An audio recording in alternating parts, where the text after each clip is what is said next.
स्वागत है आपका शेयर बाजार लाइव में। मैं हूं दीपांशु भंडारी और एक्शन के लिए हो जाइए तैयार। जबरदस्त पुल बैक रैली हमने बाजार में आती हुई की है, पर अच्छी पुल बैक रैली क्या आज हॉलिडेशन का दिन बनती हुई दिखेगी? कल तो अमेरिकी बाजार बंद थे तो एक तरह से फ्री हिट मिल गया हमारे ट्रेडर्स को, हमारे इन्वेस्टर्स को, पर आज कैसा मूड माहौल रहेगा और क्या कुछ ऐसा खास है कल के डेटा में जिसकी वजह से आज आपको और थोड़ा सहारा इस बाजार में मिलना चाहिए? कई सारे फैक्टर्स हैं जिस पर करनी है बातचीत। कुछ इंपॉर्टेंट डेटा भी आज आने वाला है, हमारा जीडीपी डेटा भी आएगा तो उस पर भी हमारी नजर है। तो जानते हैं इन सभी के बारे में। आइए, अनिल जी भी हमारे साथ जुड़ गए हैं। Sir good morning. काफी सारी चीजों पर आपसे आज करनी है बातचीत, बताएं आज की ट्रिगर्स क्या कह रहे हैं? Good morning Deepa. और ढेर सारे ट्रिगर्स हैं आज, भले ही अमेरिकी बाजार बंद हो लेकिन हमारे पास कहने और करने के लिए बहुत कुछ है। कल छुट्टी होने के बावजूद डाउ फ्यूचर्स आज थोड़े सपाट ट्रेड कर रहे हैं। एसएक्स निफ्टी 50 अंक नीचे है। कच्चा तेल 3 महीनों की ऊंचाइयों पर पहुंचता हुआ $122 के आसपास है। और कल नतीजों के लिहाज से बड़े एक्शन वाला दिन था और ढेर सारे नतीजे आए हैं और वो आखिरी दिन था। अब आज से शांति है। हाँ, तो कल के रिजल्ट्स पर आज पूरा एक्शन रिएक्शन सब आपको देखने को मिलेगा। और 1 सितंबर से आईपीओ के नए नियम लागू हो रहे हैं। जी बिजनेस की एक्सक्लूसिव खबर पर मुहर लगती हुई दिख रही है। अब तक जब आप आईपीओ में अप्लाई करते थे दीप, तो सिर्फ रिटेल इन्वेस्टर्स के लिए पैसे ब्लॉक होते थे, तो थोड़े बहुत बदलाव इंटरेस्टिंग और काम के हैं। बिल्कुल, तो इस बदलाव पर भी आपसे बात करेंगे सर। और आज जैसे आपने कहा काफी सारी इंपॉर्टेंट चीजें, एक तो नतीजों का सीजन खत्म हो रहा है, हमारा जीडीपी का डेटा भी आज आने वाला है शाम को सर, तो उस पर भी नजर है। कुछ ग्लोबल फैक्टर्स भी हैं। इन सबसे पहले एक अच्छी खबर से शुरू करना चाहूंगा सर। और लंबे समय बाद कल एफआईएस की तरफ से कैश में खरीदारी का आंकड़ा फाइनली आते हुए दिखा। उतना बड़ा नहीं है बट एटलीस्ट खरीदारी का तो आंकड़ा है सर। बिल्कुल, और हाल ही के दिनों की सबसे बेहतरीन एफआईएस फिगर न सिर्फ कैश मार्केट में बल्कि वायदा कारोबार में भी है। और मेरे ख्याल से अब 1 महीने पहले 28 अप्रैल के आसपास ये आंकड़ा आपको देखने को मिला था, जब कैश मार्केट में खरीदारी का आंकड़ा आया था।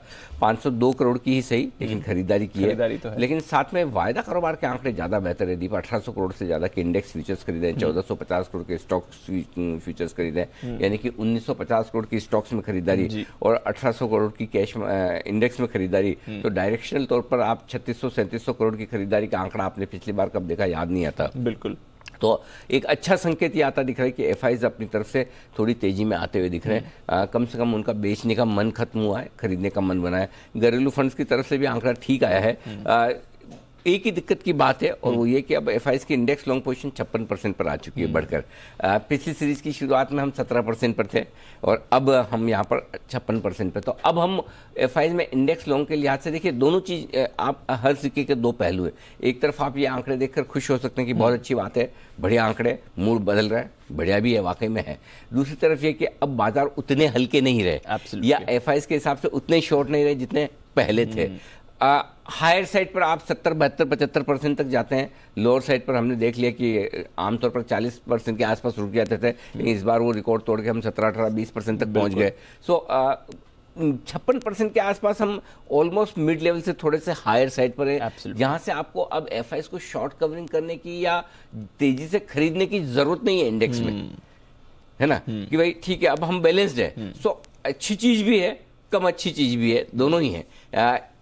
तो जो आपको एक्सपायरी तक शॉर्ट कवरिंग का सहारा था, अब यहां से आपको सिर्फ फ्रेश खरीदारी चाहिए। और इसलिए मैं एक दिन ये आंकड़े देख के प्रसन्न हूं, लेकिन अति उत्साहित नहीं हूं कि भाई एक दिन के आंकड़े से फर्क नहीं पड़ता। और डेटा आपको साथ में ये भी देखना है कि अगर इंडेक्स लॉन्ग पोजीशन 56% पे आ गए तो बहुत एग्रेसिवली खरीदेंगे, इसकी संभावना थोड़ी कम दिखती है। तो बढ़िया है, हम सेट हैं, नंबर्स अच्छे हैं, लेकिन साथ साथ में ये भी है कि अब शॉर्ट कवरिंग के लिए जगह भी कम होती हुई दिख रही है। शॉर्ट होंगे तो लोग कवर करेंगे। अब तो शॉर्ट्स ही कम हो गए। इस पर एक इंटरेस्टिंग सवाल और है जो कल मैं आपसे पूछूंगा कि जैसे आपने कहा एक दिन और डेटा आने देते हैं, तो आज का डेटा आने देते हैं और इस पर एक कल फॉलोअप सवाल भी पूछूंगा। नए महीने की शुरुआत है उस लिहाज से। बट ये जो अच्छा पुल बैक हमारे बाजारों में, ग्लोबली भी अच्छा पुल बैक है, अमेरिकी बाजारों में स्पेशली, हमारे बाजारों में क्या ये भरोसा दे रहा है कि आप ट्रेंड चेंज करने के लिए तैयार हैं सर? मैं एक दिन का इंतजार और करूंगा दीप, और क्योंकि मुझे 16,700 के ऊपर की क्लोजिंग चाहिए ट्रेंड में बदलाव करने के लिए। 16,660 पे हम बंद हुए हैं। एक्चुअली मुझे 16,675 चाहिए।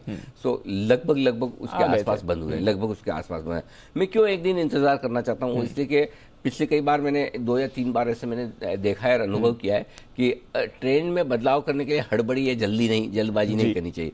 कोई फर्क नहीं पड़ता, एक आध दिन बाद आप ट्रेंड बदले। तो मेरे लिए ट्रेंड अभी भी नेगेटिव है। अगर आज एक अच्छी पॉजिटिव क्लोजिंग मिल जाती है 16,700 के आसपास ऊपर, 16,675, अगर एक पॉजिटिव क्लोजिंग भी मिल जाए तब भी ये मैं मानूंगा कि हाँ अब ट्रेंड में बदलाव के संकेत है। क्योंकि क्या होता है, कई बार आप रेंज के और स्पेशली उस रेंज के सिरे पर पहुंचते हैं जहां पर ट्रेंड बदलना है, करेक्ट, तो वहां रुकने के अटकने के आसार दिखते हैं। और वो आसार अगर आपको दिखे तो फिर आपको थोड़ा सा एक आध दिन इंतजार कर लेने में कोई हर्ज नहीं। तो मेरा ये समझना है दीप कि 1000 पॉइंट की नॉन स्टॉप रैली हुई है आप में।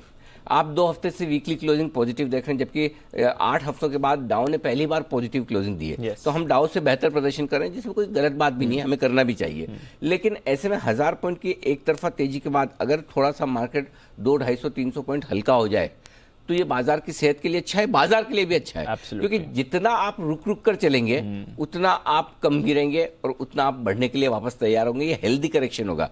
और जितना आप एक तरफा भागेंगे, जब कट आता है या फिर जब करेक्शन आता है तो वो उतना ही गहरा। फर्ज करें कि आज या कल में गिरते नहीं है और सीधा एक बार आप 17,000 की तरफ बढ़ जाते हैं, तो हो सकता है 17,000 के बाद करेक्शन आपको मिले तो वो ज़्यादा शार्प हो। यही अगर आप 16,650, 16,700 से करेक्शन देखते हैं तो हो सकता है आपका 16,400, 16,500 से ही काम चल जाए। सो आई थिंक मेरा ये समझना है दीप, कहीं की 16,350 से 16,500 की रेंज में एक बार निफ्टी आ जाए तो बहुत कंफर्ट देगा। जहां पर आपको थोड़े बाजार जो लॉन्ग साइड पे हल्के ओवरबॉट तो कह नहीं सकते, आजकल ओवरबॉट तो होते ही नहीं है। एक्चुअली आप देखिए वक्त के साथ कैसे चीजें बदलती है। आजकल तो आपका पुट कॉल रेशियो 1.30 1.35 पे हेवी लगने लगता है, करेक्ट, एक पर बैलेंस लगता है। एक जमाना था एक पे पुट कॉल रेशियो आते हैं हम ये सोचते थे कि ये तो ओवरसोल्ड हो गया। अब आज पुट कॉल रेशियो देखिए आप 1.28 है। आप हल्के कहाँ है? नहीं है। FIs की इंडेक्स लॉन्ग हल्के का है। सो थोड़ा बाजार हल्का हो जाए बढ़िया है। और हल्का कैसे होता है दीप? देखिए कल बैंक निफ्टी खराब था जी, 35,800 पे बंद हुए, पॉजिटिव बंद हुए, लेकिन फीलिंग कैसी है कि खराब था। क्यों? करेक्ट, क्योंकि बैंक निफ्टी की लीडरशिप नहीं आई जी। लीडरशिप निफ्टी की थी और बैंक निफ्टी देखिए 213 पॉइंट ऊपर बंद होने के बावजूद वो अच्छी वाली फीलिंग नहीं है। और पुट कॉल रेशियो देखिए बैंक निफ्टी का 1.14 से घटकर 0.93 आया, तो बैंक निफ्टी हल्का हो गया। सेम निफ्टी में 1.14 से बढ़कर 1.28 आया, तो मुझे लगता है थोड़ा सा हल्का हो जाए। और एक और चीज दीप है, आज आपको बैंक निफ्टी को गौर से देखना है, क्योंकि लीडरशिप बैंक निफ्टी से आई थी तेजी की, करेक्ट। कल पहली बार बैंक निफ्टी ने थोड़ा सा पोज तो नहीं कहूंगा लेकिन बढ़त को रोका है। तो अगर आज बैंक निफ्टी डायरेक्शन के तौर पर अगर मजबूत रहना है तो बैंक निफ्टी को आगे रहना है, और अगर इन लेवल के आसपास बाजार को अटकना है तो बैंक निफ्टी को थोड़ा नीचे रहना है, पीछे रहना है। ये क्लियर है, ये बहुत क्लियर रखिए। सो बैंक निफ्टी से डायरेक्शन लेंगे और अगर बैंक निफ्टी अंडर परफॉर्म करता है तो इसका मतलब है कि बाजार थोड़ा सा हल्का होने की तैयारी में, और एक बार हल्का होकर फिर हम वापस से तेज दौड़ लगाएंगे। तो मेरा ये समझना है एक हेल्दी करेक्शन, छोटा करेक्शन बाजार में आ जाए तो बाजार की सेहत के लिए ठीक होगा, और उसके क्या कारण हो सकते हैं वो हम आगे विस्तार से डिस्कस करेंगे। बिल्कुल, तो स्ट्रैटेजी तो बात करेंगे, बट एक करेक्शन आ जाए, थोड़ा बाजार यहाँ पर कंसोलिडेट करें तो बेटर रहेगा। अमेरिकी बाजार कल तो बंद थे, एक तरह से एक फ्री हिट मिल गया, आज खुलने वाले हैं, साथ ही आज वहां पर एक बड़ी बैठक भी होने वाली है। कैसे देखें इन संकेतों को? पावेल साहब और बाइडेन साहब भी मिल रहे हैं और इन्फ्लेशन पर चर्चा करेंगे। दीप देखिए मतलब फ्री हिट के लिए नो बॉल वाला मामला होना चाहिए, है ना। यहाँ तो बॉल ही नहीं डाली गई थी, कल अमेरिका छुट्टी में था। लेकिन ये मीटिंग आज वाली बेहद अहमियत वाली, मेक और ब्रेक है अमेरिका के लिए। देखिए अमेरिकी बाजार में हमारा 33,500 के आसपास का टारगेट है, डाउ फ्यूचर 33,200 के आसपास है, करेक्ट। तो थोड़ा और 200-300 पॉइंट की जगह बन सकती है। एग्जैक्टली मुझे अमेरिका का आंकड़ा उतना नहीं समझता, फ्रेंकली मैं अंदाज से ही बोलता हूँ, थोड़ा ऊपर नीचे, क्योंकि जितने डेटा मैं ये ट्रैक करता हूँ वो तो नहीं कर सकता, ना आता है। तो मेरे ख्याल से 33,500 के आसपास कहीं अगर होता है तो अमेरिका भी आपको वहाँ एक अच्छी तेजी का 30,500 से 33,500 10% हो गया, है ना, तो कम नहीं होता। तो और आज जो मीटिंग वो मतलब पहले से प्लान वाली नहीं, अनप्लान मीटिंग है। अब एक चीज मुझे बताओ, अनप्लान मीटिंग में क्या बोलेंगे बाइडेन साहब और पावेल साहब, क्या बात करेंगे? हकीकत की बात यह कि बाइडेन साहब की हालत खराब है इन्फ्लेशन को लेकर, मतलब बहुत टेंशन में जी, करेक्ट। बोले ग्रोथ तो छोड़ दो यार, 2-3 महीने नहीं आएगी कोई फर्क नहीं पड़ता। सेम सिचुएशन हमारे यहाँ भी, जिस तरह से पिछले हफ्ते गवर्नमेंट एकदम एक्शन में आई है हर तरीके से, जहां से कम हो सकता है इन्फ्लेशन करो। इस वक्त दुनिया भर के हर सरकार के टॉप मैनेजमेंट में के पास दिमाग में एक ही चीज चली, महंगाई कैसे कम लानी, महंगाई कैसे कम लानी, महंगाई, है ना। तो आज की मीटिंग में वो यही कहेंगे, भाई आपको रेट बढ़ानी रेट बढ़ाओ, लिक्विडिटी कम करनी कम करो। वो बोलेंगे सप्लाई साइड इश्यू, आप कच्चा तेल का दाम कम कर दो, आप रशिया और यूक्रेन का युद्ध खत्म करवा दो, मेरा इन्फ्लेशन कम है। बोले वो तुम छोड़ दो, वो तुम्हारा काम नहीं है, हमें क्या करना है हमें मालूम है, तुम क्या कर सकते हो तुम करो। ऐसी बात होती है वहाँ पे है ना। तो वो डायरेक्शन में से जाएगा फेड चेयरमैन को, तुम्हारे पास जो है तुम वो करो, मुझे क्या करना मुझे मत बताओ। सो अल्टीमेटली होगा क्या, इन्फ्लेशन को लेकर वो उनको धमकाएंगे डराएंगे, बोले नीचे चाहिए मुझे। सो फेड चेयरमैन के पास फिर क्या है, ऑप्शन क्या है, रेट बढ़ाओ, लिक्विडिटी निकालो। सेम सिचुएशन सब जगह हो रही है। पिछले 2-3 दिनों में एक चीज जो हुई है जिसकी वजह से मैं बोल रहा हूँ 1000 पॉइंट एक तरफा बढ़ने के बाद अब हमें थोड़ा सावधान इसलिए रहना है क्योंकि ये कच्चा तेल मुझे कंफर्ट नहीं दे रहा है। $122 के आसपास 3 महीने से ज्यादा की ऊंचाई पर, धीरे धीरे कब 105 से 125 की तरफ आ गया पता ही नहीं चला। Correct sir. अब पता नहीं चलने में दो चीजें हैं दीप, एक तरफ चाइना ओपन अप हो रहा है, कच्चे तेल की डिमांड बढ़ेगी, वापस बढ़ेगी, करेक्ट। तो वो डिमांड बढ़ने का एक कारण है, फंडामेंटल कारण।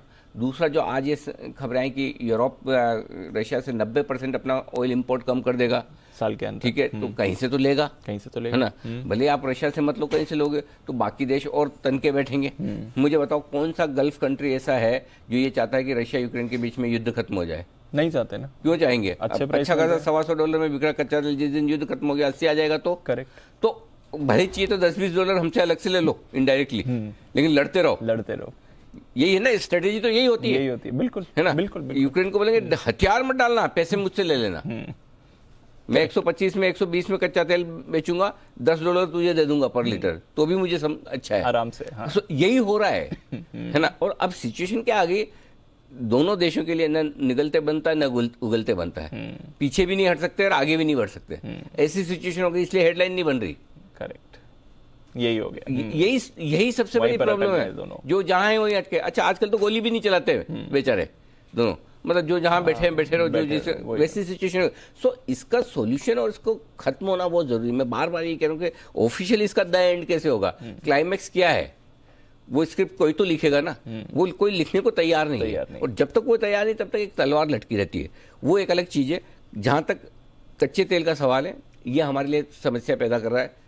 मीटिंग 8 जून को है ना, अगर 8 जून की मीटिंग के पहले $100 होता, $105 होता तो गवर्नर साहब की लैंग्वेज अलग होगी, और 125-130 होगा तो गवर्नर साहब की लैंग्वेज अलग होगी। तो मैं इसलिए थोड़ा सा, जो मैं अब तक बैंक निफ्टी पर बहुत आउट परफॉर्मेंस की बात कर रहा था, मैं ये कच्चा तेल देख के थोड़ा सा सावधान हो गया। बिल्कुल, मतलब मैं ये नहीं कह रहा कि मंदी आ गई सब छोड़ दो, बेचो, भाग जाओ, वो नहीं, लेकिन अब हमें वो भाव लेवल, एक वो अलग कंफर्ट था जी। आप 16,000 के नीचे है, यस, है ना, करेक्ट, 105-107 के कच्चे तेल पे हैं, अब आप 16,700 पे हैं, और कच्चा तेल आपका 125-122 है। सो इसलिए वो कंफर्ट नहीं रहा, तो थोड़ा सावधान रहना, क्योंकि अल्टीमेटली हमारी महंगाई के लिए सबसे इंपॉर्टेंट एक ही फैक्टर है, करेक्ट। तो इसलिए मैं थोड़ा आज सतर्क रहना, सतर्क। ग्लोबल संकेत मुझे एक दिन के लिए, कम से कम कल तक, जो आज पावेल साहब की मीटिंग हो जाए, उसके बाद कल हम डिसाइड करेंगे भरपूर किस तरह से क्या करना है, तब तक थोड़ी सावधानी रखेंगे। ठीक है सर, तो चलिए ये भी एक इंपॉर्टेंट फैक्टर है जिस पर आपको रखनी है नजर। कुछ और चीजों पर भी आपकी करनी है बातचीत, पर एक बार पहले स्ट्रैटेजी समझ लेते हैं सर आज की। बताएं आज के संकेत। दीप देखिए, आज के संकेत, ग्लोबल संकेत पॉजिटिव साइड पर ही है, एफआईएस के संकेत भी पॉजिटिव है, डीआईएस के संकेत भी पॉजिटिव है। 3 संकेत हैट्रिक वाले एक साथ पॉजिटिव बड़े लंबे समय बाद दिखे हैं। एफएनओ न्यूट्रल है, सेंटीमेंट पॉजिटिव है, ट्रेंड नेगेटिव है, एक्सेप्ट मेरी कमेंट्री में थोड़ी सावधानी का टोन है, बाकी और कहीं कुछ ऐसा खराब नहीं दिख रहा, राइट।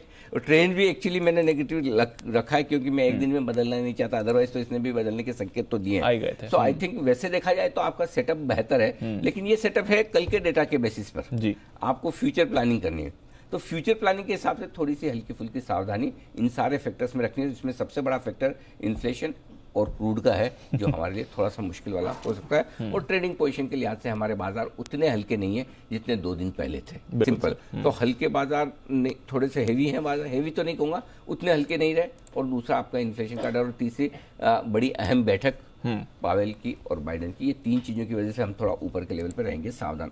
निफ्टी का सपोर्ट और आज के लेवल दीप थोड़े बड़े बड़े दूर दूर के हैं, तो आप थोड़ा सा आप सोच सकते हैं सर ये क्या है, लेकिन 3 दिनों में आपने तेजी भी बहुत अच्छी देखी है, तो आपको लेवल वैसे ही मिलेंगे। 16,425, 16,525 स्ट्रॉन्ग सपोर्ट जोन है, और आप वो सोचेंगे ये तो काफी दूर है, 125 पॉइंट, जी हाँ दूर है, लेकिन उसके पहले कोई लेवल, कल आपको याद होगा दीप, 16,500 से 16,600 के बीच में यात्रा एक तरफा है, कोई रुकावट नहीं है। Correct sir. Right, so exactly वही हुआ है। बिल्कुल। आप वहां से नॉन स्टॉप भागे, आधा घंटे में आप 500 से 600 पहुंच गए, टाइम लगाया क्या? तो इसलिए मेरे लिए ये कि मैं 16,600 के आसपास खुलूंगा और वहां से हम डिसाइड करेंगे क्या करना है। तो मैं थोड़े से बड़े लेवल दे रहा हूँ, 425 525 सपोर्ट रेंज है, उसके नीचे जाने की संभावना नहीं के बराबर, लेकिन फिर भी नोट करके रखें 16,275 16,350। ऊपर 16,675 16,750 की पहली रेंज है जहां पर बाजार ऊपर जाने पर रुकेंगे। 16,800 875 ये लेवल ऐसा है जहां प्रॉफिट बुकिंग करके आप बिकवाली भी करें और एग्रेसिव ट्रेडर्स हैं तो शॉर्ट भी करें। बैंक निफ्टी यहाँ भी दीप एक छोटी सी रुकावट है, छोटा सा सपोर्ट 35,500 35,600 है, लेकिन मैं आज बड़े लेवल पर खेल रहा हूँ। 35,100 35,300 बड़ा सपोर्ट जोन है, इसके ठीक नीचे 34,600 से 34,800 जो कल ही के लेवल से, इसमें कोई बदलाव नहीं है। ऊपर की रेंज में 35,975 36,075 हल्की फुल्की रुकावट की रेंज है। कल भी आप 36,075 तक पहुंचे थे, इसके पार निकल कर टिके तो 36,175 36,350 वो रेंज है जहाँ प्रॉफिट बुकिंग आपको आती हुई दिख सकती है। जी अंडरस्टूड सर। तो ये तो है आपके लिए सारे इंपॉर्टेंट लेवल्स, बड़े लेवल्स और साथ ही कुछ इंपॉर्टेंट डेटा जो आपके लिए इंपॉर्टेंट है। आज के सपोर्ट और रेजिस्टेंस कहाँ पर है? 16,660 पे आप बंद हुए, 16,600 16,525 500 को थोड़ा सा ऊपर कर दिया, 525 425 16,400 350 275 और 240 ये सारे लेवल्स हैं जो सपोर्ट के तौर पर थोड़े दूर दूर के लेवल है, बड़े बड़े लेवल है क्योंकि 2 दिनों में मूव बढ़ाया है।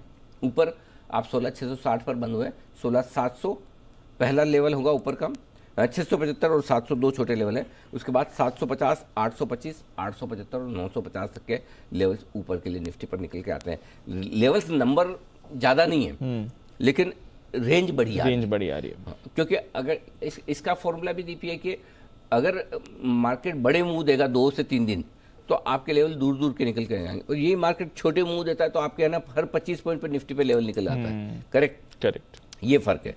अब आइए बैंक निफ्टी, आप बंद हुए 35,825 पर। पहला सपोर्ट आपका 35,700 है, दूसरा 35,625 525, 3 तो छोटे सपोर्ट है जो आसानी से दिख जाएंगे। इसके बाद 35,300 35,100 मीडियम सपोर्ट है, इसके नीचे जाने की संभावना कम है। अगर गए तो 34,950 34,800 final support level bank Nifty पर। ऊपर की तरफ 35,975 36,075 ये छोटे रुकावट के लेवल जो कल आप देख चुके हैं। 36,175 275 ये मीडियम है, 36,350 36,400 फाइनल लेवल्स ऊपर की तरफ बैंक निफ्टी के लिए। ये आपके लिए सारे सपोर्ट और रुकावट के लिए। अंडरस्टूड। तो चलिए ये है इंपॉर्टेंट लेवल्स, बाकी डेटा तो आपने समझा, तीनों बात ही कर चुके हैं। बिल्कुल। अब बताइए पोजीशन मौजूदा पोजीशन में दीप अब आपको स्टॉप लॉस कहाँ रखना है ये आपको डिसाइड करना है। ठीक है, अब पहला स्टॉप लॉस डे ट्रेडर्स के लिए 16,500 का आता है और पोजिशनल ट्रेडर्स के लिए 16,350 आता है, क्योंकि परसों का क्लोज आपका 16,350, कल 16,661, सीधे 300 पॉइंट ऊपर बंद हुआ है। एक दिन पहले के क्लोजिंग का तो स्टॉप लॉस लगाएंगे ना, लेकिन वो भी 300 पॉइंट दूर है। अगर आपके 300 पॉइंट दूर लगाने की ताकत है तो ठीक है, नहीं है तो फिर आप 16,500 लगा लीजिए। जिसको और छोटा रखना है 16,600 रख लीजिए, आपकी श्रद्धा पर है कि आप क्या रखना चाहते हैं। वैसे डेटा के हिसाब से ये स्टॉप लॉस निकल कर आता है इंट्राडे और साथ ही क्लोजिंग बेसिस पर। बैंक निफ्टी इसका स्टॉप लॉस आप इंट्राडे और क्लोजिंग बेसिस पे एक ही और वो छोटा दे रहा हूँ, वो है 35,600 का, और वो इसलिए दे रहा हूँ दीप छोटा, तो वो भी 250 पॉइंट दूर है। कि कल पहला संकेत बैंक निफ्टी ने थोड़ा रुकने का दिया, खराब नहीं है, पॉजिटिव बंद हुआ है, लेकिन जैसी मजबूती आप बैंक निफ्टी में देखने के आदी हैं वैसे नहीं। तो आपको छोटा स्टॉप लॉस 35,600 का रखना है। जिनको दूर रखना है स्टॉप लॉस उनके लिए फिर क्लोजिंग बेसिस पे सीधा मतलब 35,100 आता है और इंट्राडे 35,200 300 आता है, तो इतना दूर का रखने का कोई मतलब नहीं है। तो आप 35,600 का इंट्राडे और क्लोजिंग बेसिस पे स्टॉप लॉस रखिए, क्योंकि पीछे गैप बहुत ज़्यादा है। वो हो गया। अब आइए शॉर्ट साइड पर, कल के हाइस के थोड़ा ऊपर स्टॉप लॉस लगाइए। जिनको एकदम छोटा रखना है 16,700 का रखें। मेरा ये मानना है 16,750 थोड़ा ठीक होगा, 50 पॉइंट की और रिस्क रख ले। 16,750 90 पॉइंट ऊपर यहाँ से आपका स्टॉप लॉस इंट्राडे भी और क्लोजिंग बेसिस पे भी। और बैंक निफ्टी पे 36,100 कल का हाई जो है वही आपका स्टॉप लॉस होगा ऊपर की तरफ का इंट्राडे भी और क्लोजिंग भी। बैंक निफ्टी पर शॉर्ट पोजीशन के लिए स्टॉप लॉस नहीं, ये गलत आया है, ये कल ही का आ गया है, कल वाला नहीं। 36,100 एक ही स्टॉप लॉस रखना है बैंक निफ्टी पर इंट्राडे और क्लोजिंग बेसिस पे 36,100। क्लियर है? अंडरस्टूड। ये सारे आपके स्टॉप लॉस। ठीक है। नई पोजीशंस फिर नई पोजीशन, अब नई पोजीशन में 2 चीज़ें दीप, एक जो रेंज में दे रहा हूँ वो एकदम आराम से ट्रेड करने वाली है। 16,425 16,525 की रेंज में अगर आता है निफ्टी, वहाँ पर ज़रूर खरीदिए 16,350 के स्टॉप लॉस के साथ। ये दूर की रेंज दे रहा हूँ अब आप कहेंगे कि ये तो 150 पॉइंट नीचे, बराबर है, बात सही है, 150 पॉइंट नीचे। पहले नोट करके रख लीजिए, नहीं आएगा तो कोई बात नहीं है, जबरदस्ती नहीं है। 425 525 की रेंज में खरीदना है, 350 का स्टॉप लॉस, 16 600 650 675 700 ये छोटे टारगेट हैं जो कल के आपने देखे हैं, 750 825 बड़े टारगेट। अब रहा सवाल कि अब इतना नीचे तो आएगा नहीं, तो फिर कहाँ खरीदना है, उसका जवाब मिलेगा 9:08 पे। ओके, हाँ, प्री ओपनिंग सेशन में कहाँ सेटल होता है और उसके बेसिस मेरे हिसाब से 16,600 के आसपास आप खुलेंगे। वहां से हम देखेंगे कि डाउ की ताकत क्या दिख रही है। जैसे अभी डाउ फ्यूचर है 150 नीचे था, हरे में आ गया जी, करेक्ट जी, तो वो कमजोर नहीं दिख रहा। एग्जैक्टली। अगर समझो 150 ऊपर आ गया तो हम 16,600 पे खरीदने की सोचेंगे। वापस 150 नीचे आ जाए तो हम 16,500 525 पे रुकेंगे। सो उस समय डिसाइड करेंगे। अभी ये नोट करके रखिए कि दिन के दौरान अगर गलती से इस रेंज में आता है तो ये आपको काम करना है। क्लियर है। अब आइए बेचने की बात, और बेचना भी अब वापस से ऊपर की रेंज में। समझो डाउ वही वाली बात है, 100-150 ऊपर आ गया, आपको ऊपर मौका मिला तो 16,700 से 16,825 बड़ी रेंज दे रहा हूँ 125 पॉइंट की। 700 से मूड बनाइए, 750 पे एक आध बेचिए, 800 825 पे और बेचिए। तो इस तरह से टुकड़ों में बेचना है। जैसे इतने दिन से हम लेने की बात टुकड़ों में कर रहे हैं, तो बेचने की बात भी टुकड़ों में करनी है अब। ओके, क्लियर है। क्लियर है। वहां बेचेंगे 16,900 के स्टॉप लॉस के साथ, 16,650 16,600 525 425 16,350 16,275 ये आपके लिए लेवल है ऊपर की तरफ के। अगर आप नीचे की तरफ के अगर आप निफ्टी में करते हैं बिकवाली, तो ये दोनों बिकवाली और खरीदारी के, और दोनों को रेंज पे करना है, दोनों को रेंज पे करना है, लेवल्स के साथ ही करें। ठीक है। बैंक निफ्टी, अच्छा हाँ एक चीज और, अगर समझो क्योंकि गैप से नहीं खुल रहे, नीचे खुलते हैं, समझो 50 पॉइंट जो अभी दिख रहा है, तो क्या करें उस समय, तो उसका जवाब 9:08 पे। ठीक है सर। आज 9:08 की स्ट्रेटजी Strategy ज़्यादा ज़्यादा इंपॉर्टेंट है कि कहाँ खुलते हैं, उस हिसाब से ट्रेड बनेगा। क्योंकि मूविंग फैक्टर्स बहुत सारे हैं, मुझे एफआईएस भी देखनी है, आज रात अमेरिका में क्या होगा वो भी देखना है, इधर देखना है एफआईएस की खरीदारी वो भी देखना है, तो डाउ फ्यूचर्स कल अमेरिकी बाजार में, तो मूविंग फैक्टर्स आज ज़्यादा है, इसलिए जो ट्रेडर्स है आज उनको थोड़ा एक्टिव ज़्यादा रहना है, एक्टिव ज़्यादा रहना है, स्क्रीन पर ज़्यादा ध्यान देना है। स्क्रीन पर आज का दिन इंपॉर्टेंट, 2 दिन बढ़िया एक तरफा तेजी के बाद आज, इसीलिए आपको सारे फैक्टर्स पे नजर रखनी है। ये मेक और ब्रेक वाला ट्रेडिंग सेशन है, भागना है तो भी आज का दिन बहुत सही है कि आप 16,950 की तरफ दौड़ लगाएं जी। और अगर आज वापस करेक्शन होने के 16,400 16,500 आना है तो भी उसकी शुरुआत आज से होनी, तो एक बड़े मूव की शुरुआत ऊपर की तरफ आज होनी चाहिए। और अगर हल्का फुल्का करेक्शन बाजार को दिखाकर वापस अच्छे लेवल से आना है तो भी आज होनी, इसलिए मैं कह रहा हूँ आज थोड़ा सा एक्टिव रहना जरूरी है। ठीक है Understood, sir. अब आइए बैंक बैंक निफ्टी। निफ्टी 35 300 की रेंज में आता है तो बैंक निफ्टी वहां पर खरीदना चाहिए, बिल्कुल चाहिए, लेना ही चाहिए, अच्छी जगह है। 35,000 का आपका स्टॉप लॉस होगा स्ट्रिक्ट, 35 425 525 दो छोटे टारगेट, 625 700 750 मीडियम टारगेट, 825 975 बड़े टारगेट। यहाँ भी वही वाली बात है, प्री ओपनिंग सेशन इंपॉर्टेंट होगा, क्या हम 35,600 के आसपास खुलते हैं, 600 625 वहाँ पे लेना ही नहीं लेना है, वो हम उस समय की सिचुएशन देखकर डिसाइड करेंगे कि क्रूड वहाँ पर 120 है या 125 है, डाउ फ्यूचर फ्लैट है या 100 ऊपर नीचे है, ये सारे फैक्टर्स को देख के 9:08 पे डिसाइड करेंगे। फिलहाल ये रेंज नोट करके रखें। बेचना चाहते हैं 35,975 36,075 की रेंज में, वहाँ पे बेचिए आप, ऊपर आए तो 36,100 तक बेचिए, और स्टॉप लॉस आपका होगा 36,300 का स्ट्रिक्ट स्टॉप लॉस होगा, और टारगेट जो आपका बनेगा 35,825 35,750 700 छोटे टारगेट, 625 525 मीडियम टारगेट, 35,300 और 35,100 फाइनल टारगेट। तो आज दोनों तरफ आज का ट्रेडिंग सेशन भी बड़े दिनों बाद वापस से इंटरेस्टिंग होने वाला है, ऐसा लग रहा है हमें, मजा आएगा, मजा आएगा बिल्कुल। तो चलिए लेवल्स के हिसाब से और स्क्रीन पर ध्यान रखें। कोई इंपॉर्टेंट लेवल सर है ना? कारोबार का डेटा है बिल्कुल है दीप, बिल्कुल है। सबसे पहले तो सबसे इंपॉर्टेंट है 16,600 जहां आप खुलेंगे, मेक और ब्रेक लेवल यही है। क्यों? 16,600 के पुट पर है 32 लाख शेयर और 16,600 के कॉल्स पे है 30 लाख शेयर, यानी कि बराबर है। लेकिन इंपॉर्टेंट सबसे ज़्यादा बुल्स के लिए, ट्रेडिंग तेजी करने वाले ट्रेडर्स के लिए 16,600 को डिफेंड करना है। वो इसलिए कि 31 लाख शेयर पुट में कल ही जुड़े हैं। ठीक है, आप 16,600 के नीचे ट्रेड करना शुरू करेंगे, टिकेंगे, तो पहला संकेत कमजोरी का आएगा, और तब आप 16,500 525 का रास्ता खोलते हैं। 16,600 के, हाँ एक और चीज़ कहूँगा दीप, कमजोरी 16,600 से गिरनी है, 60 पॉइंट गिर जाए तब तक आप कमजोर नहीं है, ये भी क्लियर है। कमजोरी 16,600 से 16,590 है, यानी 10 पॉइंट ही कमजोर है आप। तब आप अभी 596 दिख रहा है तो 4 ही पॉइंट कमजोर 4 ही पॉइंट कम है ना। सो आपको 16,600 ट्रेंड डिसाइडर है आपका, वहां से आपको गिनना है, उसके बाद नीचे 16,500 स्ट्रॉन्ग सपोर्ट है, पहला 500-525 पे आएगा, और ऊपर में 16,700 के आसपास हल्की फुल्की रुकावट है, 35 लाख शेयर वहाँ पर है। ये क्रिस्टल क्लियर दिख रहा है, 16,500 16,700 की रेंज में टाइम पास करने का इरादा बाजार का दिखता है। अब आइए बैंक निफ्टी, सबसे इंपॉर्टेंट सपोर्ट है 35,000, दूर है और इसलिए आज 35,000 का स्टॉप है। 35,500 हल्की फुल्की रुकावट है, तो पहली जो सपोर्ट रेंज बैंक निफ्टी की निकल कर आएगी जहां आप खुलकर थोड़ा टाइम बिताएंगे वो 35,500 35,600 हो सकता है, और 35,600 के नीचे से ही आपको कमजोरी गिननी, उसके पहले नहीं गिननी। ऊपर में 36,000 पार करना आज बहुत क्रूशियल है। अगर आज 36,000 पार करके टिके एक बार तो दीप फिर दौड़ भी लगा सकता है, क्योंकि कल 36,000 पे कॉल राइटिंग बढ़ी हुई है बैंक निफ्टी में, 27 लाख शेयर। अब बैंक निफ्टी के लिए दो चीजें हैं, एक तो ये कि कल एक दिन हल्की फुल्की थोड़ी सी आराम करने के बाद वापस से तेजी से भागे, लीडर तो मैं ही हूँ, मैं डिसाइड करूंगा कितना ऊपर जाना है, एक तो तरीका वो हो गया, और उस हिसाब से आप देखेंगे तो तेजी बन जाएगी और लीडरशिप आ जाएगी। दूसरा ये कि नहीं भाई मैं पहले भागूं, करेक्शन मुझे पहले देना है, मैं ठंडा होने के संकेत दे रहा हूँ, तो इसलिए आज और उस हिसाब से देखें तो 36,000 पे कॉल राइटिंग तगड़ी हुई है।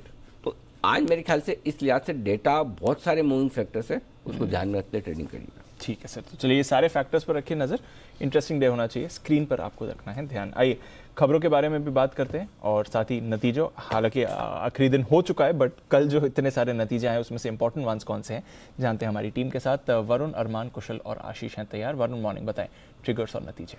गुड मॉर्निंग दीप। तो ट्रिगर्स में सबसे पहले तो आईएमडी की प्रेस कॉन्फ्रेंस है 12 बजे, तो वहीं पे नजर होगी सबकी कि मॉनसून को लेके क्या कहते हैं, क्योंकि काफ़ी हद तक डिसाइड करेगा मार्केट के ट्रेंड को ये।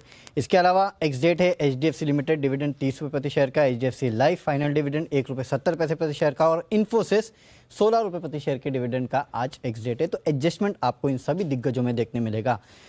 इसके अलावा भारत का Q4 का जीडीपी आंकड़ा आने वाला है, फिस्कल डेफिसिट का आंकड़ा आने वाला है, तो यहाँ पे नजर रखेगा। नतीजे एनबीसीसी के कमज़ोर आए हैं, जहाँ पे रेवेन्यूज़ 11% गिरे हैं, मार्जिन्स हालांकि थोड़े बहुत बड़े हैं मामूली से, 2.9% से बढ़ के 3% के आसपास आए हैं। क्यों? क्योंकि एबिटा में केवल 8% की गिरावट हुई है, और मुनाफा जो है वो करीब करीब 82 करोड़ से घट के 35 करोड़ के आसपास आया, यानी कि 57% का यहाँ पे भी डिक्लाइन देखने मिला है। कैश में मच अवेटेड एलआईसी के नंबर्स आ चुके हैं, जहां पे नेट प्रीमियम इनकम जो है 18% बढ़ी है, लेकिन कंपनी का जो मुनाफा है उसमें 17% के आसपास की गिरावट है, 2,410 करोड़ के आसपास आया है, 2,917 करोड़ से घटकर, और कंपनी ने 1.5 रुपये प्रति शेयर के डिविडेंड का ऐलान किया है। ट्राइडेंट ठीक ठाक नतीजे हैं, रेवेन्यूज 39% बढ़े हैं, मार्जिन्स में बढ़ोतरी हुई है 17.6% से बढ़ के 18.1%। मुनाफा अगर आप देखेंगे तो 76 करोड़ से बढ़ के 181 करोड़ पे आया, तो तगड़ा जंप यहाँ देखने मिला है। एनसीएल इंडस्ट्रीज, यहाँ पे कंपनी की जो रेवेन्यूज है वो 10% बढ़ी है, लेकिन मार्जिन्स में गिरावट है, 16% से गिर के 9.2%। मुनाफे में 45% की गिरावट है, 1.5 रुपये प्रति शेयर के डिविडेंड का ऐलान किया। और आखिरी में फीएम इंडस्ट्रीज, अच्छे नतीजे हैं, रेवेन्यू 16% बढ़े हैं, मार्जिन्स में मामूली बढ़ोतरी देखने मिली है, और मुनाफा जो है 26% की बढ़ोतरी है, 20 रुपये प्रति शेयर के डिविडेंड का ऐलान इस कंपनी ने किया है। ओके, तो ये है आपके लिए कुछ इंपॉर्टेंट नतीजे। अरमान मॉर्निंग, बताएं कौन से नतीजे हैं आपके पास। स्टोवक्राफ्ट नतीजे कमज़ोर आते हुए दिखे हैं, आय लगभग 11% बढ़ी है, पर अगर आप मार्जिन्स देखेंगे तो मार्जिन्स लगभग आधे होते हुए दिखे हैं। रेस्टोरेंट ब्रांड्स नतीजे मिक्स्ड आते हुए दिखे हैं, आय हालांकि 24% बढ़कर आती हुई दिखी है, पर मार्जिन्स देखेंगे तो मार्जिन 6.5% से कटकर लगभग 5% पर आते हुए दिखे हैं, और कंपनी का एक एक्सेप्शनल लॉस भी था 25 करोड़ का। मोंटे कार्लो फैशन नतीजे बढ़िया आते हुए दिखे हैं, आय लगभग 49% बढ़कर आती हुई दिखी है, मार्जिन्स 14% पर आए हैं, और कंपनी का पिछली बार जो घाटा था 4 करोड़ का, इस बार 13 करोड़ का मुनाफा आता हुआ दिखा है, तो और 20 रुपये का इंटरिम डिविडेंड भी, फाइनल डिविडेंड भी दिया है। एनआरबी बियरिंग्स नतीजे कमजोर आते हुए दिखे हैं, आय लगभग 0.6% डाउन हुई है, वहीं मार्जिन्स में भी कटौती देखी गई है, और मुनाफे में भी लगभग 51% की कटौती देखी गई है। डीसीएम श्रीराम इंडस्ट्रीज नतीजे कमजोर आते हुए दिखे हैं, आय लगभग 27% बढ़कर आई है, पर मार्जिन्स में कट देखा गया है, लगभग 8.3% से घटकर 5.6% पर आते हुए दिखे हैं, और मुनाफे में भी लगभग 17% की कटौती देखी गई है। डिलीवरी नतीजे अगर आप देखेंगे तो हालांकि जो आय है वहां पर तो 106% का उछाल देखा गया है, पर आप इबिटा देखेंगे तो इबिटा भी कंपनी का जो इबिटा लॉस था वो इस बार मुनाफे में आई है, पर जो घाटा है, घाटा पहले 116 करोड़ का था, इस बार लगभग 115 करोड़ का घाटा आता हुआ दिखा है। और अंत में जीई पावर इंडिया नतीजे आय अगर देखेंगे, आय कमजोर आई है, लगभग 36% की कटौती देखी गई है, वहीं कंपनी को जो पिछली बार मुनाफा था 16 करोड़ का, इस बार लगभग 180 करोड़ का घाटा आता हुआ दिखा है। तो ये है आपके लिए कुछ और नतीजे। कुशल मॉर्निंग, बताएं आपके पास कुछ नतीजे और खबरें भी हैं साथ में।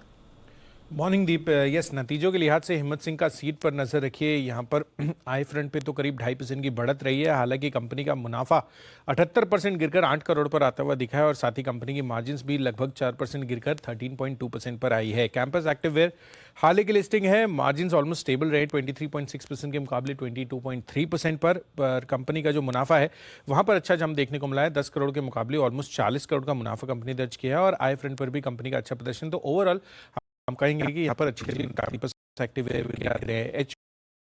क्वार्टर बेसिस पर नंबर्स कंपनी घाटे में आती हुई दिख रही है। 22 करोड़ का मुनाफा था पिछले साल, 27 करोड़ का घाटा इस बार दर्ज किया है। साथ ही कंपनी की मार्जिन भी 51.7% के मुकाबले अब 49.6% पर आते हुए नजर आ रहे हैं। वॉकहार्ट कमजोर नंबर्स, कंपनी का घाटा बढ़ गया है 93 करोड़ के मुकाबले 298 करोड़ और कामकाजी मुनाफा भी जो है 66 करोड़ का, इनफैक्ट कामकाजी घाटा था ये 66 करोड़ का, इस बार 33 करोड़ का घाटा आता हुआ दिख रहा है। मार्क्संस फार्मा मार्जिन 28.8% के मुकाबले 15.2%, कंपनी का मुनाफा भी 62% गिरकर लगभग 30% पर आया। हालांकि आय में 27% की बढ़ोतरी देखी गई है। सद्भाव इंजीनियरिंग में यहां पर नंबर्स कमजोर दिख रहे हैं। मार्जिन्स जो है 23.3% थे पिछले साल और इस बारी नेगेटिव हो गए हैं और साथ ही कामकाजी घाटा 695 करोड़ का कंपनी दर्ज किया और ओवरऑल 4 करोड़ के मुनाफे के मुकाबले 576 करोड़ का घाटा सद्भाव इंजीनियरिंग दर्ज किया है।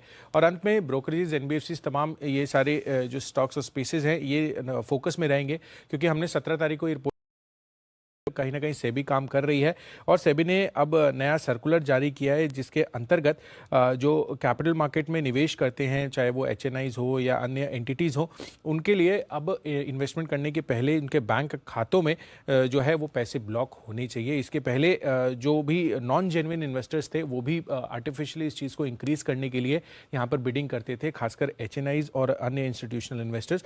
तो इस पर लगाम कसने के लिए सेबी ने ये सर्कुलर निकाला है। ये इंटरेस्टिंग खबर है अनिल जी। मुझे याद है ये 17 तारीख को हमने रिपोर्ट भी करी थी और उस दिन भी ये बात करी थी कि ये कैसे एक लेवल प्लेइंग फील्ड हो जाएगा और अब आपको एक्यूरेट सब्सक्रिप्शन फिगर्स आते हुए दिखेंगे। फाइनली सेबी ने भी ये मान लिया और 1 सितंबर से लागू होगा। बहुत बहुत बढ़िया काम किया है सेबी ने और ये करना ज़रूरी था क्योंकि अभी तक हो क्या रहा था कि अगर मैं रिटेल इन्वेस्टर के तौर पर अपनी एक एप्लीकेशन लगाता हूँ, जिससे मेरी एप्लीकेशन लगती है मेरा ASBA में अमाउंट ब्लॉक हो जाता है। समझे मैंने 2 लाख की एप्लीकेशन लगाई, मेरे अकाउंट में 2 लाख रुपए ब्लॉक हो गए।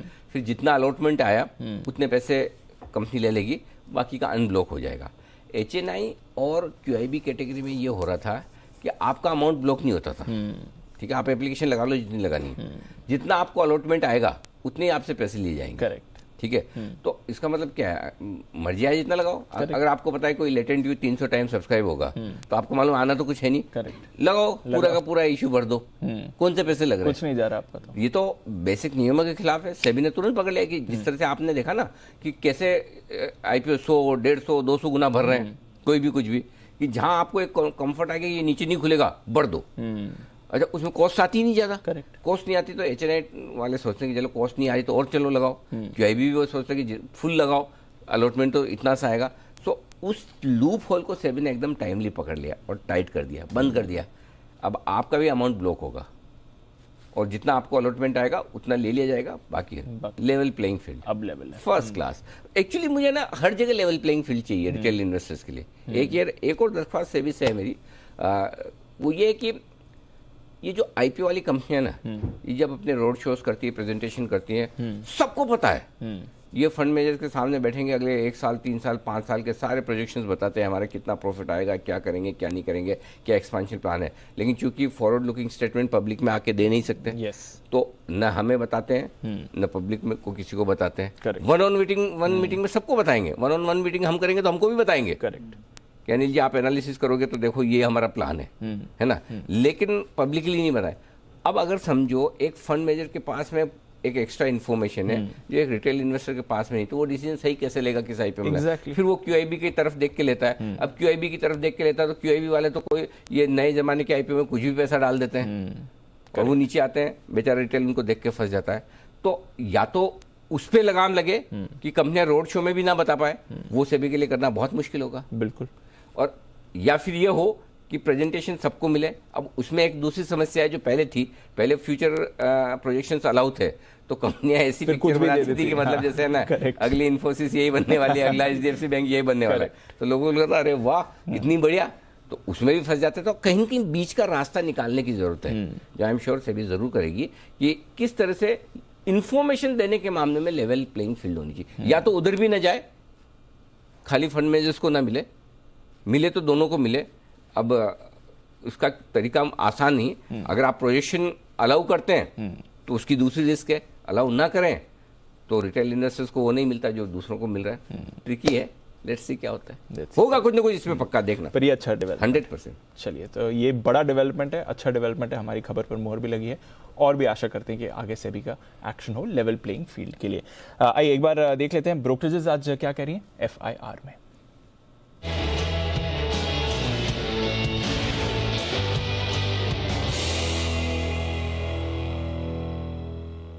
मॉर्निंग आशीष, क्या कह रही हैं आज की रिपोर्ट्स? Good morning Deepanshu. सबसे पहले देखिए सन फार्मा के साथ शुरुआत कर लेते हैं। नतीजों का असर यहाँ पर देखने को मिलेगा। CLSA की तरफ से रिपोर्ट आई है, खरीदारी किराए को बरकरार रखा है। 888 की क्लोजिंग है, 1060 रुपये का लक्ष्य दे रहे हैं और मान रहे कि मार्जिन में हायर ऑपरेटिंग एक्सपेंस के चलते जो है आपको गिरावट देखने को मिली, लेकिन रेवेन्यू गाइडेंस जो है वो लगभग एक्सपेक्टेशंस के मुताबिक है, जिसके चलते यहाँ पर फोकस रखना होगा। गोल्डमैन सैक्स बिक्री किराए को बरकरार रखे हो, लेकिन जो लक्ष्य है वो 700 से बढ़ाकर 720 कर दिया है। नोमेरा ने खरीदारी किराए को बरकरार रखा है 1094 रुपये के लक्ष्य के लिए, लेकिन जेफरीज अभी भी अंडर परफॉर्मेंस की रेटिंग को बरकरार रखे हैं और लक्ष्य 798 से काटकर 775 रुपये कर दिया है। जुबिलेंट फूडवर्क्स यहाँ पर भी नजर रखिएगा। CLSA की तरफ से रिपोर्ट आई है, बिकवाली किराए को बरकरार रखा है, 566 की जो है क्लोजिंग है, 500 रुपये का लक्ष्य दे रहे हैं और ये मान रहे कि अर्निंग्स में ठीक ठाक एक्सपांशन यहाँ पर आपको देखने को मिला है। वहीं मॉर्गन स्टैनली ने जो रेटिंग है इसे अपग्रेड कर दिया है और लक्ष्य भी देखें तो 530 से बढ़ाकर 657 कर दिया है। बाकी के ब्रोकरेज हाउस की भी देखें तो रिपोर्ट्स कहीं ना कहीं जो है पॉजिटिव ही नजर आ रही हैं। डिक्सन टेक्नोलॉजीज कल एकाएक नतीजों के बाद 10% का बड़ा उछाल यहाँ पर देखने को मिला। मॉर्गन स्टैनली की तरफ से रिपोर्ट आई है, अंडरवेट की रेटिंग को बरकरार रखा है, करीब 2880 रुपये के लक्ष्य के लिए 3804 रुपये की क्लोजिंग है। वहीं गोल्डमैन सैक्स देखें तो इनकी कमेंट्स काफ़ी स्ट्रॉन्ग आते हुए नजर आ रहे हैं, क्योंकि न्यूट्रल की रेटिंग को बरकरार रखा है और जो लक्ष्य है वो 3690 से घटाकर 3630। हालांकि ज़्यादा कोई कटौती की नहीं है, लेकिन मान रहे कि अभी नतीजे जो है थोड़े से कमज़ोर रहने देखने को मिले और मान रहे कि अभी फिलहाल शॉर्ट टर्म बेसिस में देखें तो स्टॉक में अपसाइड लिमिटेड नज़र आ रही है। M&M यहाँ पर भी फोकस रखेगा। CLSA की तरफ से रिपोर्ट आई है, खरीदारी किराए को बरकरार रखा है, 1257 रुपये के लक्ष्य ले। नोमेरा ने खरीदारी किराए दी है और लक्ष्य 1160 से बढ़ाकर 1308 रुपये कर दिया है। ओके, तो ये तो रही आपके लिए बड़ी कंपनीज पर रिपोर्ट्स। बताएं आशीष, और कौन सी रिपोर्ट्स हैं आपके पास आज? 500 और भी ढेर सारी रिपोर्ट्स आई हैं। ऑरबिंदो फार्मा, यहाँ पर क्रेडिट स्विस की तरफ से नोट आया है, आउट परफॉर्म की रेटिंग को बरकरार रखा है, 528 रुपये की क्लोजिंग है, अभी भी ऊंचा लक्ष्य दे रहे हैं, ये करीब 855 रुपये के लक्ष्य के लिए जो आउट परफॉर्म की रेटिंग दे रहे हैं। क्यूमेंस इंडिया यहाँ पर देखिए नतीजे आए थे कुछ दिन पहले, अब गोल्डमैन सैक्स की तरफ से रिपोर्ट आई है, न्यूट्रल की रेटिंग को बरकरार रखा है, लक्ष्य जो है 910 से घटाकर 890 कर दिया है। वहीं नोमेरा अगर आप देखें तो रिड्यूस की रेटिंग को बरकरार रखा, लक्ष्य में मामूली 7 रुपये की कटौती की है। लेकिन प्रेस्टीज एस्टेट्स यहाँ पर मॉर्गन स्टैनली का पूरा भरोसा बना हुआ है, ओवरवेट की रेटिंग को बरकरार रखे हैं और ये मान रहे कि रेसिडेंशियल और कमर्शियल दोनों सेगमेंट में जो है कंपनी लगातार एक्सपांशन कर रही है, नई टेरिटरीज को टैप कर रही है, जिसके चलते ओवरवेट की रेटिंग को बरकरार रखा है 612 रुपये के लक्ष्य के लिए। JP मॉर्गन ओवरवेट की रेटिंग को बरकरार रखे हुए 635 का लक्ष्य दिया है। इसके अलावा खास रिपोर्ट आई है भारत फोर्ज पर क्रेडिट स्विस की तरफ से, इस रिपोर्ट पर खास फोकस करना है क्योंकि कवरेज की जो है शुरुआत की है खरीदारी किराए के साथ, 685 की क्लोजिंग है, ये 903 रुपये का लक्ष्य दे रहे हैं और ये मान रहे कि आगे जाकर CV साइकिल में बढ़िया रिकवरी देखने को मिल सकती है और वैल्यूएशन भी इन्हें अच्छे नजर आ रहे हैं, जिसके चलते पूरा भरोसा इसके ऊपर बना हुआ है। BPCL पर क्रेडिट स्विस आउट परफॉर्म की रेटिंग को बरकरार रखे 455 रुपये के लक्ष्य के लिए और अंत में ग्लेनमार्क फार्मा, यहाँ पर मॉर्गन स्टैनली की तरफ से रिपोर्ट आई है, अंडरवेट की रेटिंग को बरकरार रखा और लक्ष्य 490 से घटाकर 422 कर दिया है। ओके, तो आज की बढ़िया रिपोर्ट है भारत फोर्ज, जहाँ पर क्रेडिट स्विस ने अपने कवरेज की शुरुआत की है 903 रुपये के टारगेट के साथ में, लेकिन बाकी कई सारी रिपोर्ट्स ऐसी हैं जो बड़ी मिली जुली सी हैं, इंटरेस्टिंग है। इन रिपोर्ट्स पर आज का एक्शन बढ़ाते हैं, एक्शन को आगे तैयार है एक्सपर्ट्स का सबसे शानदार सबसे दमदार पैनल हमारे साथ। वक्त है पिक ऑफ द डे का।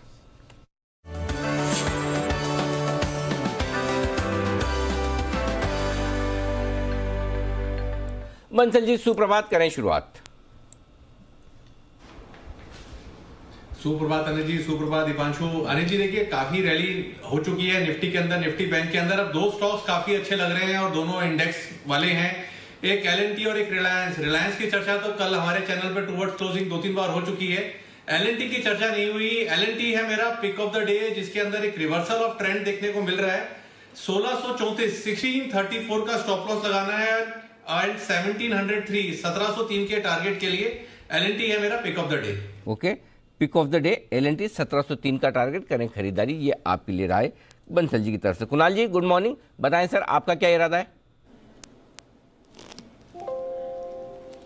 Good morning Anil ji, good morning Deepanshu. Anil ji, सबसे पहले तो अनिल जी जो अभी राकेश जी ने कहा कि L&T पर खरीदारी की राय है, तो उसमें मेरा बिल्कुल उनके साथ वोट मान लीजिए। L&T में एक बड़ा ब्रेकआउट आता हुआ चार्ट पर दिख रहा है, मेरा भी इस पर खरीदारी का मत है। और उसके अलावा अनिल जी DLF में खरीदारी की राय है। DLF मुझे लगता है कि काफी मजबूत एक ब्रेकआउट दिया कल के ट्रेड में DLF ने, और आज क्योंकि बाजार थोड़ा कमजोर खुलना चाहिए तो नीचे के लेवल्स पर अगर मिलता है तो DLF को बाय करने की मेरी राय है।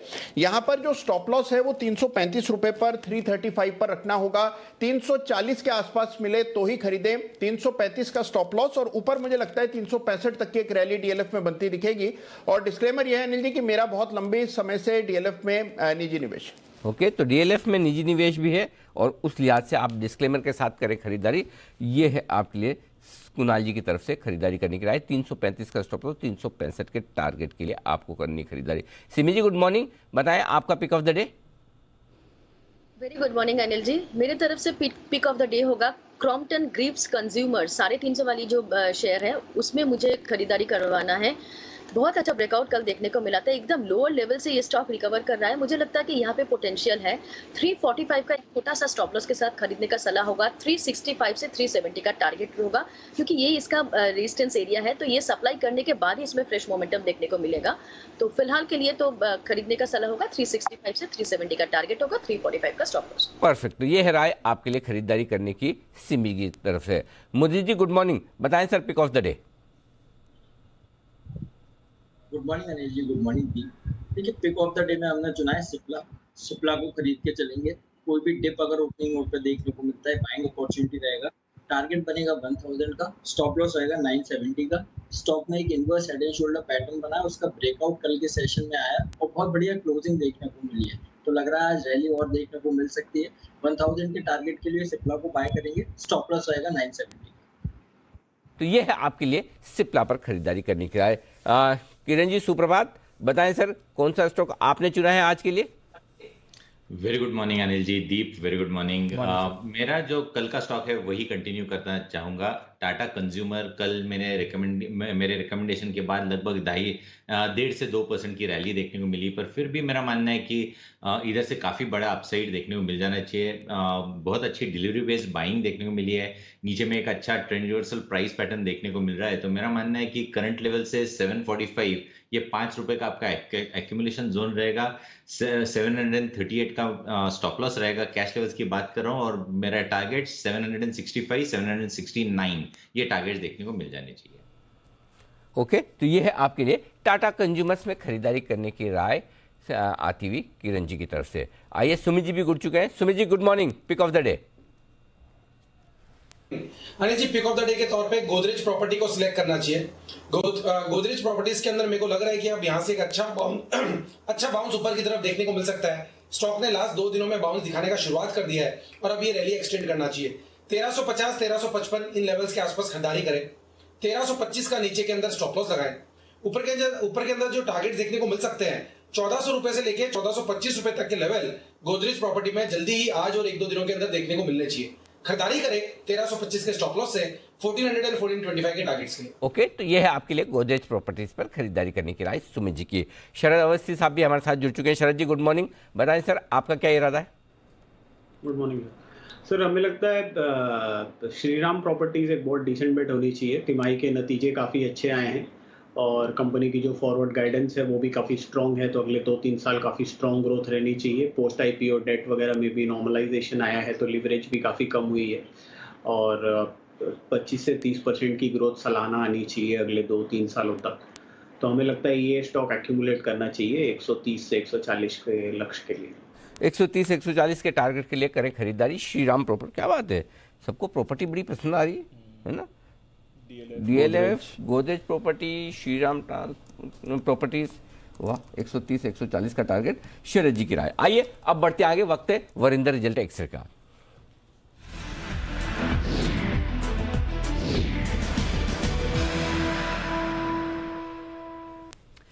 इस रिजल्ट सीजन का आखिरी विश्लेषण और नतीजों का सीजन खत्म होने आ रहा है। पूरे सीजन में काफ़ी मेहनत की आपने वरिंदर, गुड मॉर्निंग, स्वागत है आपका। बताएं, शुरुआत अच्छे नतीजों के साथ करिए। Good morning, sir, and thank you so much to you and ZTV, Z Business, of course. आपने अपॉर्चुनिटी दिया मुझे सीखने के लिए, और हर सुबह मुझे पता है कि मैं कितना सीखता हूँ, और ये मेरा स्वार्थ है कि हाँ भी आप बुलाते हो तो मुझे सीखने का मौका मिलता है। Thank you so much. Last दिन है आज अर्निंग सीजन का, नेक्स्ट क्वार्टर और मजा आएगा। बिल्कुल, तो बताइए, शुरुआत करें अच्छे नतीजों के साथ, कौन से रिजल्ट आपको पसंद आए? सर 3 कंपनीज जो अच्छी आई हैं, और ऑनेस्टली अच्छी भी हैं और सस्ती भी हैं। तो इंफ्रा ऑनेस्टली एक सेगमेंट है जिसमें मैं ज्यादा इन्वेस्ट नहीं करता हूँ, बट 2-3 कंपनीज हैं जो बहुत अच्छी कंपनीज है और अच्छे नंबर्स आ रहे हैं। हमने देखा पीएसपी के नंबर्स अच्छे आए थे, उसके बाद पीएनसी के नंबर्स अच्छे आए, और केएनआर के नंबर बहुत अच्छे आए थे सर। क्योंकि सस्ता स्टॉक है, आई थिंक 18 टाइम के आसपास ट्रेड करता है टीटीएम बेसिस पे। और इंफ्रा में क्योंकि इस एनवायरमेंट में आपने देखा है कि मार्जिन्स भी मेंटेन हो रहे हैं, मार्जिन्स ऊपर भी जा रहे हैं, और सेल्स क्वार्टर वाई ऊपर जा रहा है। तो केएनआर कंस्ट्रक्शन होगा सर मेरा पहला स्टॉक जो मुझे अच्छा लगा। सेल्स आप देखेंगे तो 29% ऊपर है क्वार्टर, 11% ऊपर है वाई। इसमें सबसे जरूरी चीज है sir margins, EBITDA margins 25% compare to 16% quarter और 22% Y. As I said, it's a cheap stock, 18 time के आसपास ट्रेड करता है। दूसरा सरप्राइजिंगली अच्छे नंबर्स है टेक्नो इलेक्ट्रिक के सर। टेक्नो इलेक्ट्रिक जो हम पढ़ रहे हैं सर, इस कंपनी को एक स्ट्रॉन्ग कंपनी है, 3000 करोड़ का मार्केट कैप है, 1000 करोड़ का कैश भी पड़ा है इसके पास इन्वेस्टमेंट में जो है, और ये डेटा सेंटर का स्टोरी है आगे जाके अगर कुछ होता है उसमें तो। बट अगर आप नंबर्स देखेंगे सर, मगर ये स्टॉक कुछ 10 टाइम के आसपास ट्रेड करता है 24 बेसिस के, तो सस्ता स्टॉक है। रेवेन्यू 43% ऊपर थे वाई, ग्रॉस प्रॉफिट इसके 30% ऊपर थे वाई, इवन क्वार्टर ऊपर थे 8%, ग्रॉस मार्जिन्स के 24% के आसपास आए हैं। एबिटा भी ऊपर गया सर, ऑलमोस्ट डबल हो गया है वाई। मार्जिन 12.5% के आसपास थे कंपेयर टू 8.5% वाई। तो नंबर्स अच्छे आए थे। तो कहीं से भी देख लीजिए नंबर अच्छे आए थे। लास्ट क्वार्टर में कुछ एक वन टाइम अदर इनकम था, तो क्वार्टर प्रॉफिट को कंपेयर मत कीजिए, आपको क्वार्टर नंबर्स कमजोर देखेंगे बिकॉज 120 करोड़ का अदर इनकम था। Otherwise very strong numbers and cheap company. और एक सर स्लो स्टेडी मूवर इस रेल विकास निगम, आरवीएनएल, बहुत ही सस्ता स्टॉक है, 5 टाइम के आसपास ट्रेड करता है। इशू क्या है सर, ये 6.5% मार्जिन कमाता है। सेल्स इसके 27% ऊपर थी क्वार्टर, 15% ऊपर थी वाई। मार्जिन्स भी 6.5% के आसपास मेंटेन्ड है। तो स्लो स्टेडी मूवर, बट अगर मैं पिक करूं सर आज के लिए तो वो केएनआर और टेक्नो इलेक्ट्रिक होगा। तो ये आपके लिए अच्छे नतीजे वाले आज लिस्ट काफ़ी बेहतरीन है। आइए इसके साथ ही कमजोर नतीजे भी देख लें, कौन सी कंपनियां हैं जिसके रिजल्ट्स वीक आए हैं, जरा बताइए। Sir I don't know whether I should use this word और नॉट, डिजास्टर फॉर जेएसपीएल। जो नंबर्स आए थे, ये जो एबिटा पर टन है, अगर आप देखें जो एबिटा पर टन है इस कंपनी का, मेरे ख्याल में बहुत लोगों ने सोचा नहीं था कि इस तरीके से आएगा। ये 47% डाउन आया सर, 13,500 के आसपास, I think which is the lowest since Q2 FY21। बाकी अपन लोगों को सबको पता था कि यार सोच रहे थे कि चलो ठीक है, एक्सपोर्ट जो भी गवर्नमेंट ने किया उसके बाद नंबर्स कमजोर आएंगे, बट ये तो इसी क्वार्टर में जो नंबर्स है sir, no one on the street expected कितने आएंगे। जो कुकिंग कोल प्राइसेस ऊपर है, बट रॉ मटेरियल कॉस्ट देखिए सर, इनका 118% ऊपर गया वाई, जिसके कारण एबिटा पर टन में इतना ज्यादा फटका लगा है। लोग सोच रहे थे, ब्लूमबर्ग का एस्टीमेट था कि 3,850 करोड़ के आसपास का एबिटा करेगा, उसके सामने 3,070 करोड़ का एबिटा किया। So I think it's a big miss from JSPL, and this is one stock which a lot of people love in the market, but I think the raw material is really important. और Bindu pharma I will say slightly weak, कोई ज्यादा कमजोर नहीं था sir. 17.5% expect कर रहे थे margin आएंगे, 16.8% मार्जिन आए। इसमें सबसे जरूरी सर 8:30 बजे का कॉन कॉल रहता है, तो 8:30 बजे का कॉन कॉल जरूरी है। उसमें जिस तरीके से मैनेजमेंट बोलेगा उस तरीके से स्टॉक रिएक्ट करता है। तो इंजेक्टेबल बिजनेस हुआ, डोमेस्टिक मार्केट ग्रोथ हुआ, यूएस एफडीए रेगुलेशंस हुए, रेगुलेटरी इश्यूज हुए, उस सब पे कमेंट करेगा। तो नंबर्स अगर सोचा था कि 370-375 मिलियन के आसपास का यूएस सेल्स रहेगा, उसके सामने 363 मिलियन का रहा, तो स्लाइटली वीक है। आईआरटीसी सेल्स बहुत अच्छा था पर मार्जिन वीक था सर, बाकी 50% से 40% मार्जिन पे आ गया क्वार्टर। और अगर आप नंबर्स देखें तो इसमें जो इंटरनेट टिकटिंग सेगमेंट है वो डी ग्रू गई है 6.5% क्वार्टर, इसलिए थोड़े से आपको कमजोर देखेंगे। रेडियो खैतान अगर आप यूएसएल के साथ कंपेयर करते हैं तो आपको बहुत ही खराब दिखेंगे। यूएसएल बहुत अच्छा किया इस क्वार्टर में, यूनाइटेड स्पिरिट्स। और अगर रेडियो खैतान का नंबर देखेंगे तो आप मार्जिन देखिए सर, इवन सेल्स ऊपर थी क्वार्टर 6% में आ गए हैं। मैंने बहुत टाइम के बाद देखा कि रेडियो खैतान सिंगल डिजिट का मार्जिन कर रहा है, 9.8% मार्जिन कंपेयर टू 15.5% क्वार्टर और 15% वाई। तो रिजल्ट्स कमजोर थे, सर कोई सस्ता स्टॉक नहीं है। लक्स इंडस्ट्री सर, ये सारी की सारी जो सेगमेंट है, लक्स हुआ, रूपा हुआ, इसमें देख रहे हैं कि मार्जिन्स ना वीक हो रहे हैं। जो मार्जिन्स इन्होंने एंजॉय किए थे लास्ट 2-3 क्वार्टर में, वो मार्जिन्स उस तरीके से नहीं आ रहे हैं। तो अभी वो 25% मार्जिन जो कमाती थी, कंपनीज कमाती थी, ये 18% के आसपास आ गई है मार्जिन्स। ग्रॉस प्रॉफिट भी 60% के नीचे आ गया है। टॉप डाउन में से एक्चुअली सेल्स 17-12% क्वार्टर नीचे थी, क्वार्टर। तो नंबर्स कहीं से अच्छे नहीं आए इसके। मजगांव ने अच्छे नंबर नहीं दिए, स्पेशली मार्जिन्स पे। अगर मार्जिन्स देखें तो सर 13% मार्जिन से 5% मार्जिन हो गया क्वार्टर। और IOL chemicals very very very bad set of numbers. मगर 24% मार्जिन कमाने वाली कंपनी 8% मार्जिन पे आ गई है। तो आप इमेजिन कर सकते हो सर कि जिन कंपनीज को मालूम नहीं है कि कॉस्ट इन्फ्लेशन को किस तरीके से एब्जॉर्ब करना है, उनके मार्जिन्स की धज्जियां उड़ गई है। मगर रेवेन्यू 3% ऊपर था क्वार्टर, बट एबिटा 27% नीचे था क्वार्टर। ये सही बात, मेरे को वो शब्द बड़ा पसंद आया, धज्जियां उड़ गई। मेरा वरिंदर, ये शब्द पहली बार ही इस्तेमाल किया आपने, है ना? ये सर, बट सर ये बहुत ऐसा टाइम है ना जहां पे उन्हीं कंपनीज को पता है कि टफ एनवायरनमेंट में कैसे सर्वाइव करना है। मैं बार बार इसलिए बोल रहा हूँ सर, मैन्युफैक्चरिंग हुआ, इंडस्ट्रियल्स हुआ, क्योंकि कल 3M के नंबर देखे, टिमकन के नंबर देखे, दिल खुश हो गया सर, क्योंकि वहां पे पता चलता है आपको कॉम्पिटेंसी ऑफ मैनेजमेंट, जो शायद वो पीई रेशियो में आती नहीं है। अच्छा, अब बताइए, उम्मीद के मुताबिक नतीजे कौन से दिख रहे हैं आपको? सन फार्मा सर, सन फार्मा मेरे ख्याल से अच्छा था। उसका लॉस बहुत बड़ा दिखेगा आपको, वो प्लीज मत देखिए, बिकॉज उन्होंने इंपेयरमेंट किया कुछ 4000 करोड़ का due to anti trust settlement issues, जो अपने सबको पता है यूएसए में गए हैं। बट अदर मार्जिन्स 24% एक्सपेक्ट कर रहे थे, उसके सामने 23.5% मार्जिन आए सर। ग्रॉस मार्जिन मेंटेन थे 73% के आसपास। कमेंट्री ठीक थी सर, इनकी गाइडेंस भी ठीक है, इनलाइन थी, तो इनलाइन रिजल्ट है सन फार्मा। ये आपके लिए उम्मीद के मुताबिक नतीजे आपको दिख रहे हैं। बहुत बहुत धन्यवाद वरिंदर, न सिर्फ आज के लिए बल्कि पूरे रिजल्ट सीजन के लिए, जिसमें आपने साथ दिया और दमदार रिजल्ट एनालिसिस आपने हमारे दर्शकों के सामने रखा। न सिर्फ ऊपर जो नंबर्स दिख रहे हैं, बल्कि उनके कंपैरेटिव वैल्यूशंस, पिछली तिमाहियों की परफॉर्मेंस और आगे के आउटलुक को देखते हुए थैंक यू सो मच, धन्यवाद। आइए बढ़ते आगे, और अब वक्त है हमारे एक्सपर्ट से कुछ और स्टॉक्स पर राय लेने का, जहां पर आज खबरों के दम पर एक्शन दिखने वाला है और ढेर सारा एक्शन आज के सेशन में भी दिखेगा। आइए नतीजों पर ही फोकस करते हुए लेते हैं राय। एक बार सबसे पहले LIC पर नतीजे मिले जुले दिख रहे हैं। शरद जी, राय आपको देनी है। IPO के बाद पहला नतीजा आया है, नेट प्रीमियम इनकम 17-18% बढ़कर आई है, मुनाफा 17% घटा है, ₹1.5 का डिविडेंड मिलेगा लोगों को, इनकम फ्रॉम इन्वेस्टमेंट 68,000 के आसपास पहुंच रही है। ये है LIC के नतीजे। बताएं सर, कैसे देखते हैं आप और क्या करना चाहिए?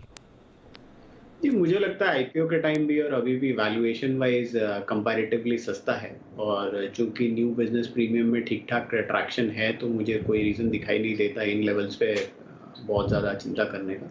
मुझे लगता है आइडियली स्टॉक को 1.4-1.5 टाइम्स एम्बेडेड वैल्यू पर ट्रेड करना चाहिए। तो उस हिसाब से यहाँ से करीब 40 से 45% की अपसाइड की गुंजाइश है मेरे हिसाब से। ओके, अभी भी 40 से 45% की। शरद जी, खुश हो जाएंगे लोग सर सुन के। हाँ, मतलब आपको कितनी दुआएं मिलेगी आप सोच भी नहीं सकते हो। मतलब इतना लोग पसंद, 40% मतलब 1100 रुपये, 1100 रुपये करवाई दो सर। मतलब है ना, पूरे देश को मजा आ जाए, वैसा है। तो पहले जाने दीजिए। नहीं होगा, आपने कहा तो क्यों नहीं होगा, जरूर होगा। तो ये है आपके लिए राय। अच्छा, JSPL, किरण जी, चार्ट्स देखने पड़ेंगे आपको, नंबर्स खराब नहीं, मतलब बहुत ही खराब, मतलब जो आपको बोलना मत, जो मन में आए एक खराब वाला शब्द जो भी, वो मन में रख के फिर चार्ट्स देखो कि कितना गिर सकता है।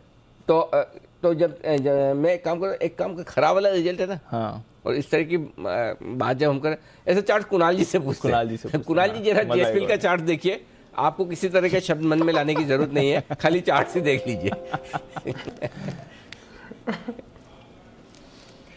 अनिल जी, जितने लच्चर रिजल्ट्स हैं अनिल जी, उतने ही लच्चर चार्ट्स भी हैं।